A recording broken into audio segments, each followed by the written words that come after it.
these kids today. All right. I apologize. I went offline, and right as I went offline, a question was asked. I apologize. So if you come back on, ask the question. Sorry I missed that. Hopefully the gentleman whose question I missed comes back on. I'm sorry for that. So just ask your questions. I apologize for hopping off there. It's a little bit of technical issue. But if you have a question, please feel free to answer. You can answer the question, but I mean ask the question. It's Friday, so it feels like it's been a long week, but I wanted to jump on here. If let me know where you're from, where you're watching from. That's always cool to kind of see where people are from. For myself, what's going on? I've got my son's basketball game tonight. We have a multicultural dinner at the school, which is going to be incredible because people from all over the world bring their favorite dishes, and you get to eat. You get to eat really, really good food, and so that we're doing that before the basketball game. And then what else? I think I will probably end up doing exercise and yoga all weekend. Jet Jones.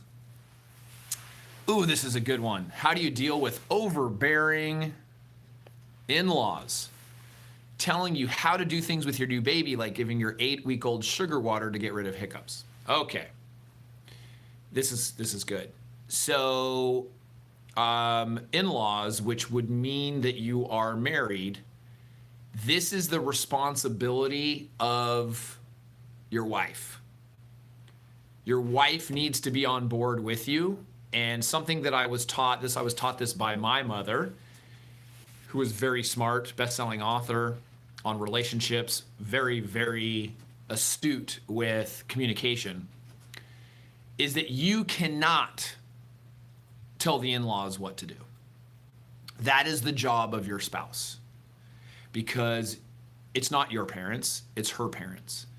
And so if she is on board with you, that is going to be her responsibility, and you have to have that discussion with her. You take care of your parents and your siblings and anyone else from your family that has an issue. You let her handle her issues. And so you've got to agree that that's what you're going to do. And what happens is she needs to do it in a positive way, and she needs to communicate that to the parents and say, hey, listen, I value I have stuff flowing up on the screen. I value, you guys, I know your parents, that's great, whatever, but I'd like you to respect, what, how we're parent. I want you to be involved, and I want you to be, so you have to balance that too. There are some things where you say, my mom used to say, whatever happens at grandma's house stays at grandma's house.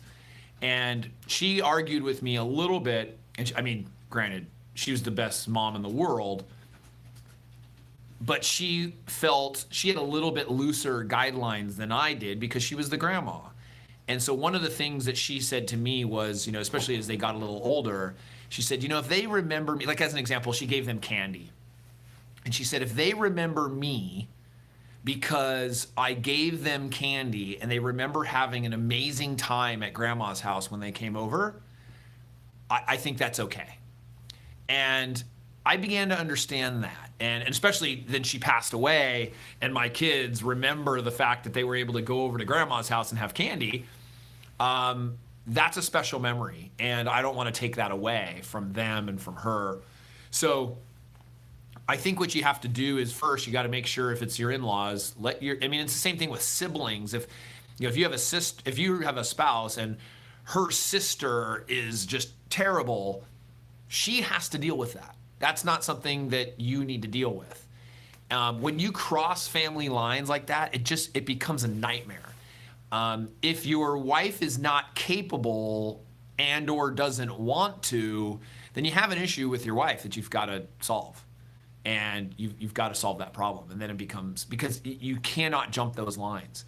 And as an example, is if I have an issue with my wife's family in some way, I've got to talk about that with her, and see, does she have the same feelings? And if she does, we have to support each other in that and help out that way. So hopefully, Tasha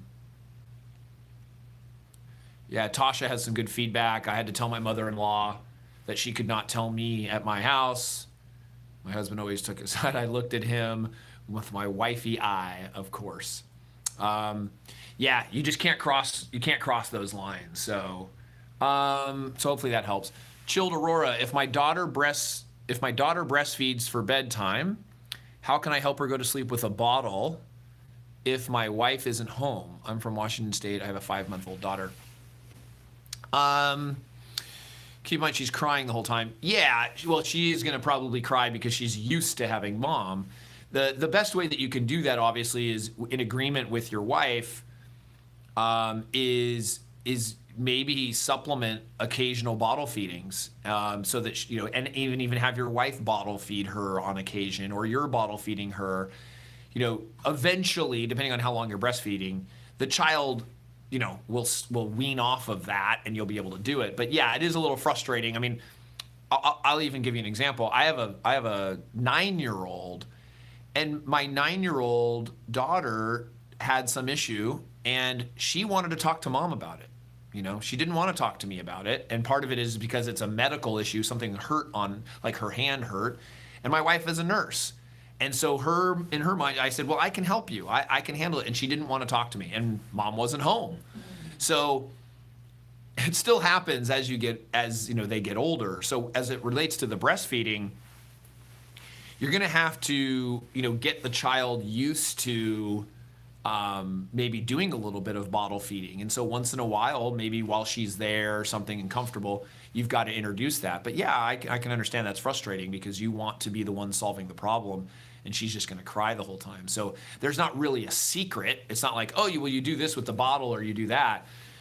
You just have to practice that. And when they're that young, they don't know what they're doing. They just know that they're used to being on a breast, and all of a sudden there's a bottle and it feels different and it's not as good, or, so there's not a lot going on there, but yeah, it's definitely frustrating. So I get it. No, so those are good questions. If you guys have more, hopefully that helps. I don't know.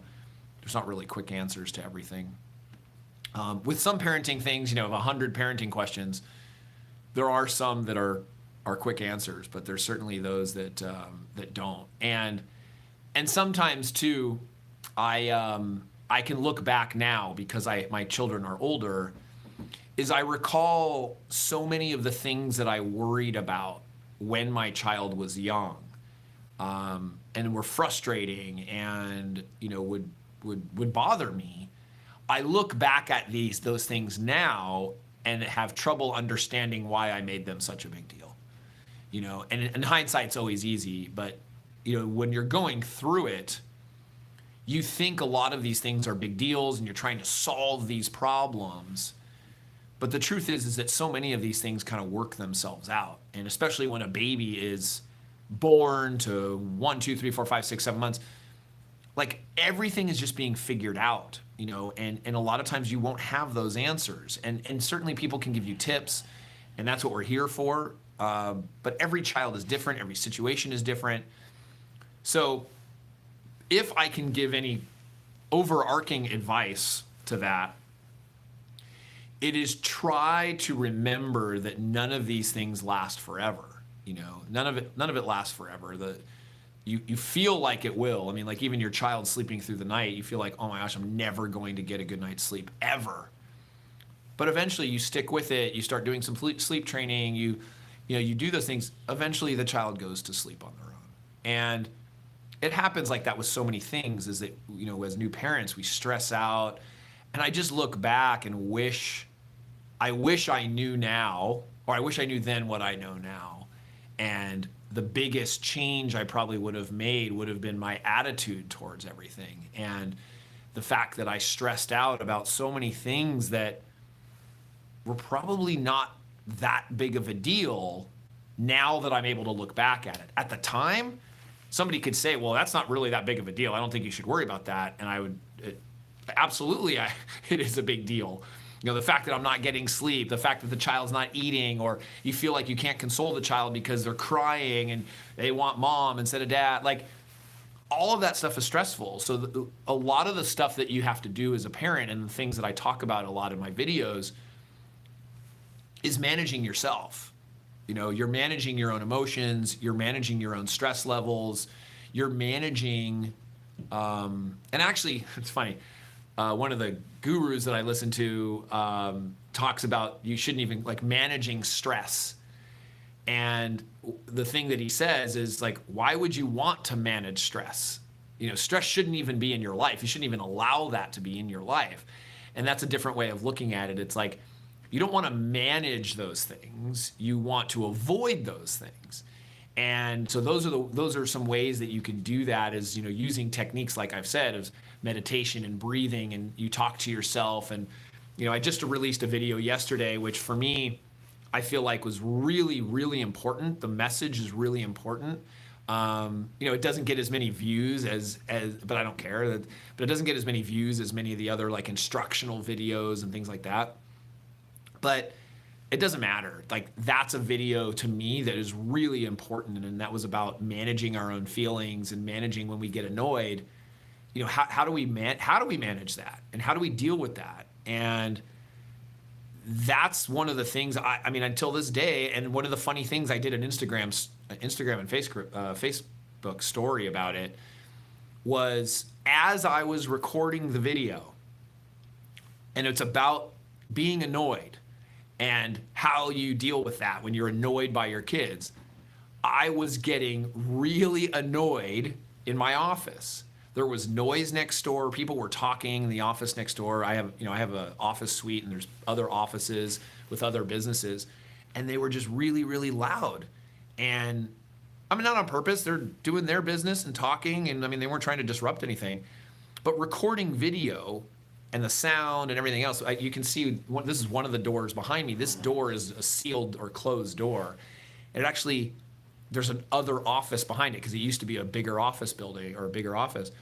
You can hear right through the door. I mean, you can hear everyone's conversations. And so that was annoying me, and I had to, in real time, do the techniques that I'm sitting here talking about. And it was just funny. Like, afterwards, I had to laugh, because I'm sitting here talking about breathing, and my assistant was here and was listening to it, and kind of, you know, he wasn't laughing, but he understood my frustrations and was watching me go through this in real time. And it's like, it doesn't matter how many times we practice and what kind of expert we are, and all this. It's like, we're all dealing with the same things. And, you know, I find myself getting annoyed a lot. I'm high strung, I type A.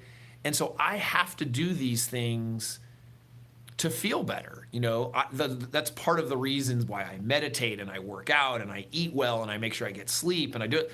I can't imagine what I would be like, or to be around, if I didn't do those things. You know, that's what gives me the ability, in my mind, that's what gives me the superpower that I feel like I have, is by doing all these things. And, you know, because I can't just switch it on a dime and be like, all right, I'm not stressed. No, I've got to sit there and think about it. I have to stop. I've got to breathe. I've got to talk to myself, you know, and that's managing anxiety, all of those things that most people deal with. You know, everyone's dealing with that stuff. And, you know, don't let anything on Instagram or Facebook fool you. You know, everything is peachy keen. That's just not how it is, you know?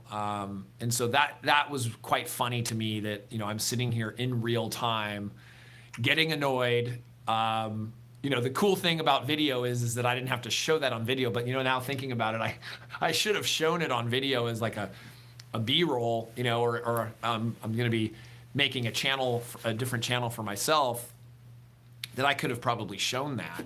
And that would have been helpful probably for people. And so maybe something like that is interesting, because we just have to do this stuff in real time, and, you know, always dealing with that stuff. So if you guys have any questions, feel free, post a question. Let me know where you're from. I'm just here for a couple more minutes. I've got some stuff I got to get done before the weekend. But I actually will be recording probably this weekend. If you have topics that you want to see on videos, I'm totally open to that. Or if you have questions that you want answers to, I can certainly make my best attempt to answer that. And let me know where you're from, maybe your plans for the weekend. Let me know. For me, I've got a basketball game tonight, which will be interesting. My son's basketball game. And what else? Not a whole lot of plans before the holidays start creeping up, and we've got something going on every single day. So that should be interesting. And an event at the school this afternoon. But other than that, pick up my kids from school, and that's about it. They get off half days on Fridays, which is great for them. I take a half day of work on Fridays typically. It doesn't always work out that way. Some days it ends up being that I still work. But I work for myself, so I can manage my own schedule and do things when I need to do them. As an example, I went home a little bit early yesterday because I had to deal with a meeting, a personal meeting, and then was able to do work after. And so that's the flexibility that I like, if I can just get things done when I need to. So, but if nobody has any questions, gosh, everyone's good for Friday. Don't be shy. Post a question, and I'd be happy to answer. But that's it. Not much else going on. Let me know if you guys like these lives. A little thumbs up is helpful. Give me some feedback that if the lives are something that you want to see on a regular basis, that would be great. And then what else? Anything else happening, Wes? Wes is over there. He's the guy who does all of the social media videos and keeps my social in check and my videos in check. And so, hey, shout out to him. At some point, I'll have to do an interview with you as a dude. He's not married yet. What else? Happy Friday, everybody. So yeah, if there's no questions, hey, we're just all hanging out, having a good time. You guys listening to me talk. I don't need to keep talking as my voice is a little bit sore. But if you have anything, I'd be happy to share it with you, as I've got a couple more minutes here. What else is going on? Did you see? No, I can't talk politics. Some things I just saw on Twitter last night. Oh my goodness, I can't even repeat them. Let me know too. Do you guys? What social platforms do you use the most? Where do you spend the most time? I'm curious. YouTube can be considered somewhat of a social platform, but I'm thinking between Facebook, Instagram, Twitter, TikTok, Snapchat. Where do you guys spend the most time? I'd like to understand that too. I'm trying to produce videos and produce content and share it with people, and trying to figure out too where the right audience is. YouTube's a great audience. We have great success with YouTube, but I'd be curious to see what other audience or what other platforms people are using. I'd be happy to push more content to those platforms. I mean, we can't do it all. We can only do so much. We only have so many hours in a day. But yeah, let me see.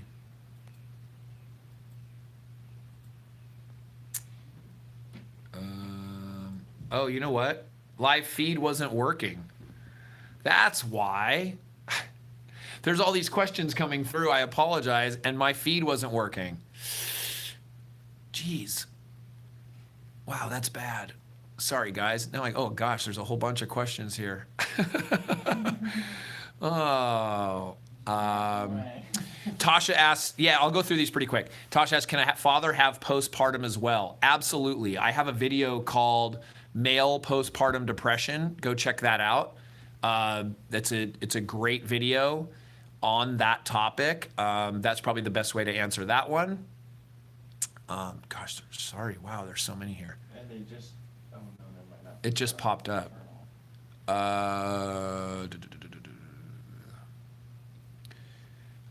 Chris, I have a buddy who's struggling to get into bedtime. 5-month-old to get live in Sweden. Absolutely. 5-month-old boy trying to go to bedtime. Yes, that is a common struggle. Chris, I'd hate to say I have a 9 and 11-year-old and we're still struggling. The struggle is real. And what happens is at 5 months, you have to keep the routine for sure. And I have a video about that, about getting the bedtime routine going. You can post a schedule so that they know, like put a picture next to the time, and then you can have the clock, or you can have a digital clock that says like 7:58, whatever. Start the routine and do the same thing over and over and over and over again. So at 5 months, it's not easy. At 2 years, it's not easy. At 4 years, I don't want to bum you out, but it's a very, very common problem. And 18.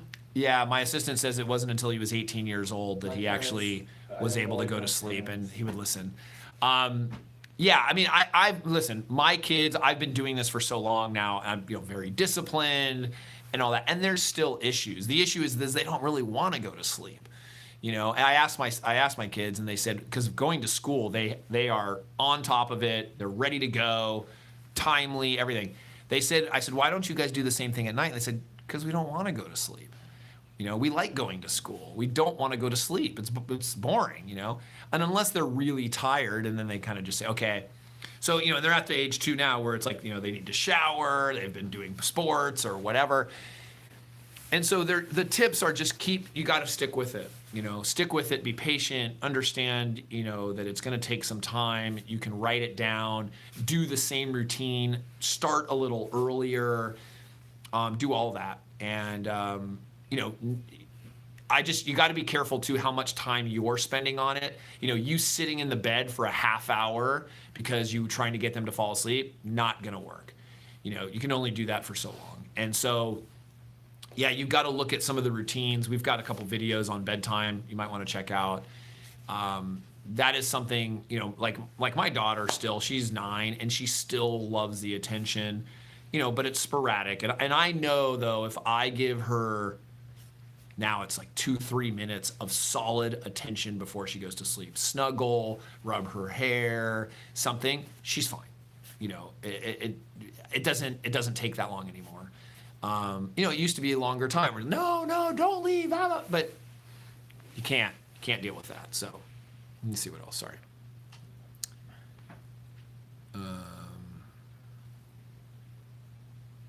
Ayo Chach.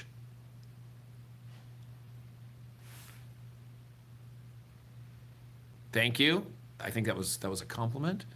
Tasha says, I have Mozart playing for an hour before my son goes to sleep. That's cool.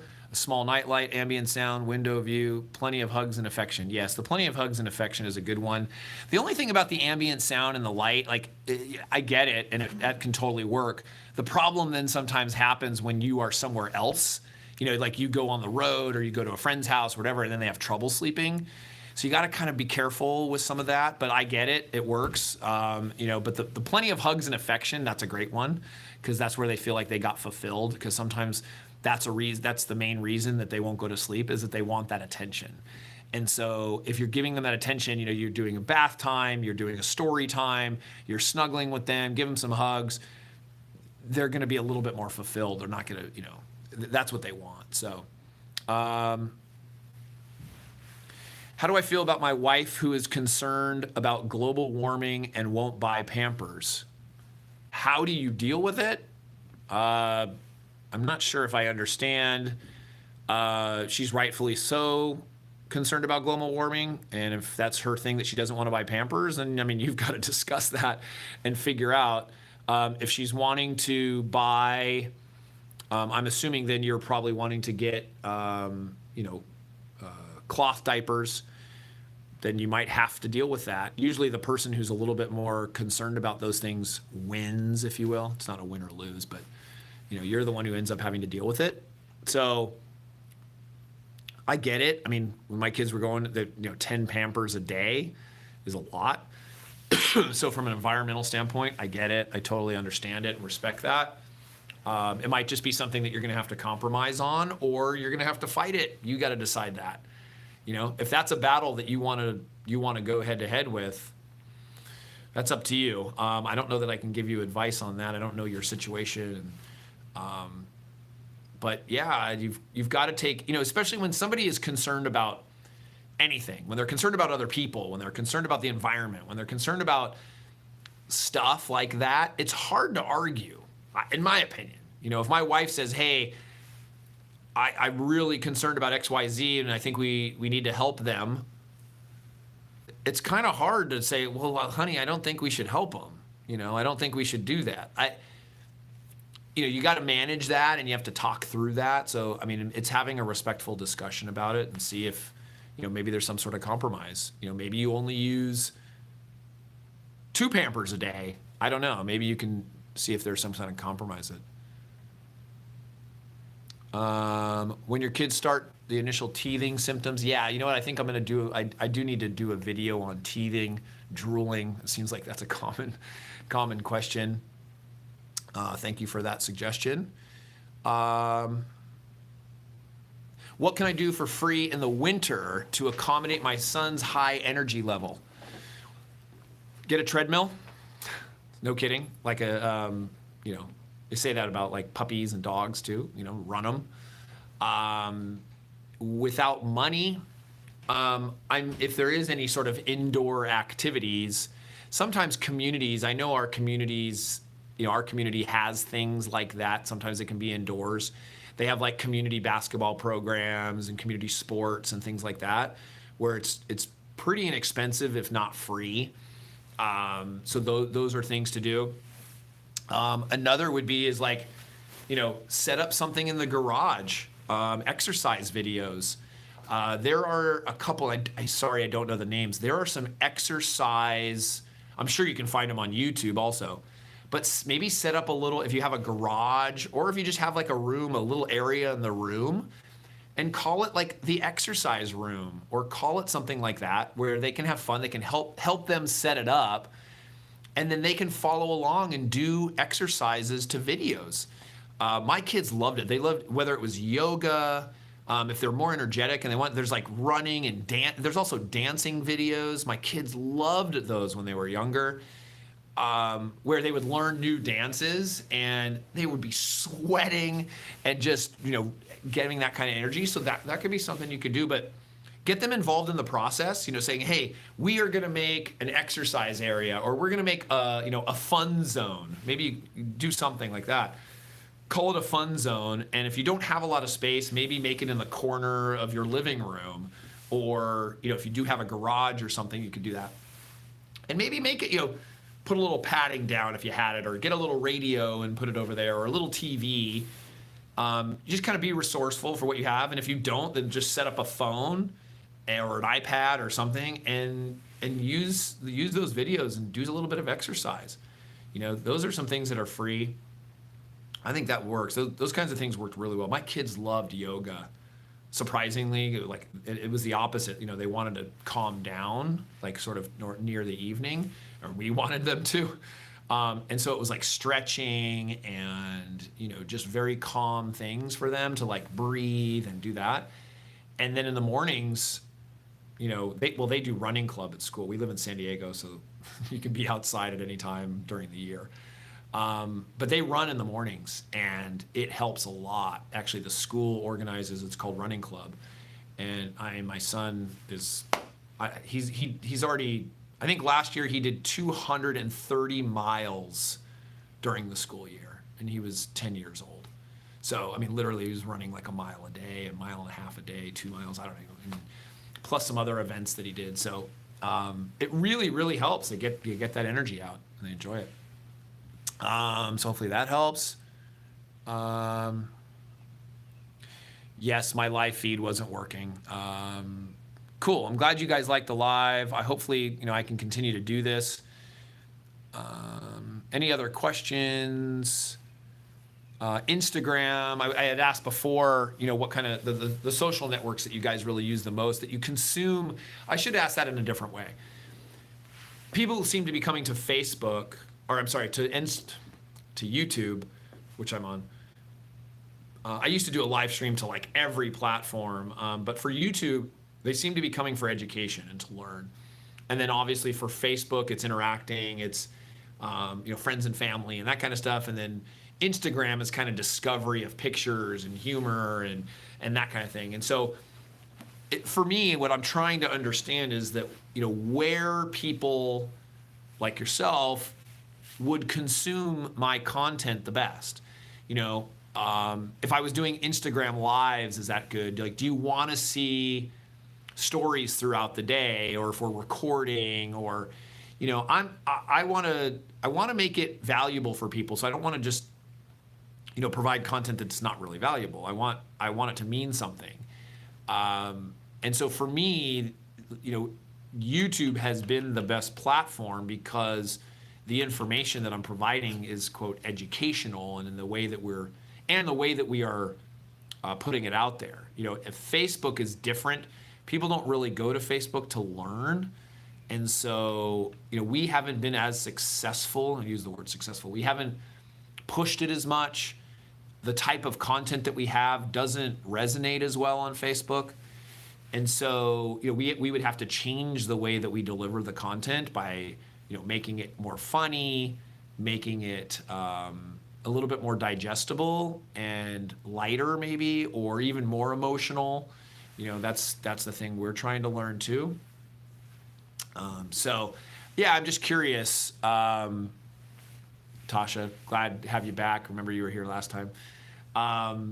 So yeah, I think that, that's helpful for me too. I want to know what people are interested in so that I can do more of it, so that we maximize our time. I mean, it's like, I have an assistant and I do other things too. I'm a consultant and I do internet marketing and such for people.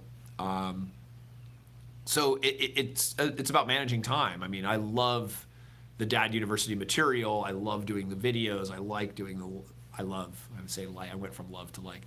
I love doing the lives. But I want it to make an impact, and I want it to be valuable. And so I don't want to spend a lot of time on something that isn't valuable. And the way that we've determined that it's valuable is like, are people watching it? Do people like it? That's how we determine if it's valuable. And so that's what's helpful for people, or to get feedback from people, from you guys to know that. So just curious, always, let us know. I love the feedback. I can't believe that I've been on here now for 32 minutes. My plan was just about 10 minutes because I've got a bunch of stuff that has to be done. But I enjoy it. I enjoy talking with you guys. I'm glad you guys enjoy it. If you don't forget to check out yesterday's video, the very, very important video on when your child annoys you. It's not important because of your children annoy you. It's important about how we handle it. And what I talk about applies to so many things and applies to so many people that I think it's really worth it. So I hope you guys get some value out of that. Share it with other people. It's something that, there are things that I'm learning and that I've learned over the last couple of years, that when you feel such a positive impact, I mean, there's so many things like that, where you feel such a positive impact on something that you've done or something that you've discovered, you want to share it with other people. And that's a lot of the things that I've done on a self-discovery over the last couple of years, is really understanding I've been able to be calmer, be more loving, be a better parent to my kids because of the things that I've been learning, and so I'm hoping people can feel that same feeling, because it's really cool. It's really cool to feel like you're making progress, whereas I've had so many instances, and I still do, where you don't feel like you're making progress, or you don't feel like you're doing it right or well. And that happens still all the time. But then you get those little glimpses of, oh, wow, that actually worked, or hey, that didn't bother me so much this time, or I remember last time I did that, I was completely off the handle and it didn't really bother me this time. So those are the things that I'm realizing are very helpful for me. So just want to thank you guys for being part of the community, as my fingers are all over the the screen. But yeah, if you have any other suggestions, shoot me an email. I think you could use the info at Dad University. Daduniversity.com. I'll see it, or any of the socials. Shoot me a note if you have any questions or so. And I want everybody to have a great weekend. Hug and kiss your kids a lot. Make sure you focus on that. Maybe focus this weekend on affection. I think I'm going to do that. I've had a cold and cough, and so I haven't, for the last probably week and a half, been affectionate at all with my kids. And so this weekend is a focus for me to actually just be much more affectionate with them, just because I feel like I've missed it. I think they've missed it.